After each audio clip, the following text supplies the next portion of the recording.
కర్ణాటకలోని కొల్లూరు మూకాంబిక ఆలయాన్ని తమిళనాడు ముఖ్యమంత్రి విజయ్ సందర్శించారు. భారీ భద్రత నడుమ ఆలయానికి చేరుకున్న విజయ్ అమ్మవారిని దర్శించుకుని ప్రత్యేక పూజలు చేశారు. అనంతరం ఆలయ అర్చకుల నుంచి ఆశీర్వాదాలు తీసుకున్నారు.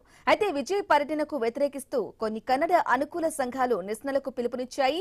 దీంతో కొల్లూరు ప్రాంతంలో ఉద్రిక్త వాతావరణం నెలకొంది. నిరసనకారులు నల్ల జెండాలు ప్రదర్శిస్తూ తమ వ్యతిరేకతను వ్యక్తం చేశారు. పోలీసులు భారీ భద్రతా ఏర్పాట్లు చేశారు.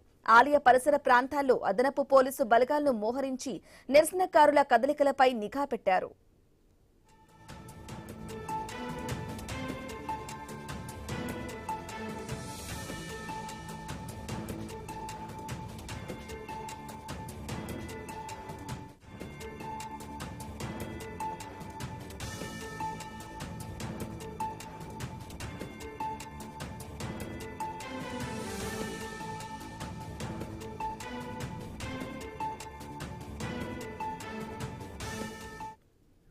కర్ణాటకలోని కొల్లూరు మూకాంబిక ఆలయాన్ని తమిళనాడు ముఖ్యమంత్రి విజయ్ సందర్శించారు.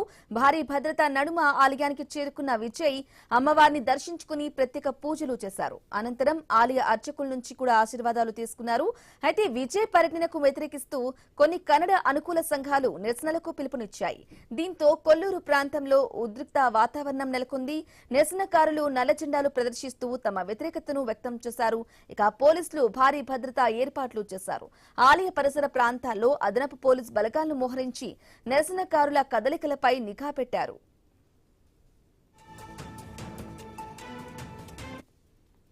అయితే గతంలో తమిళనాడు ముఖ్యమంత్రులుగా పనిచేసిన ఎంజీ రామచంద్రన్, జానకి రామచంద్రన్, జయలలిత వంటి వారు సైతం ఈ అమ్మవారిని దర్శించుకుని ప్రత్యేక పూజలు నిర్వహించారు. రాజకీయ నాయకులతో పాటు సినీ ప్రముఖులు, వ్యాపారవేత్తలు కూడా ఈ ఆలయానికి వచ్చి కానుకలు సమర్పిస్తుంటారు. సాపర్ణిక నదీ తీరాన వెలసిన ఈ అమ్మవారిని కొలిస్తే కష్టాలు తొలగిపోతాయని భక్తుల ప్రగాఢ నమ్మకం.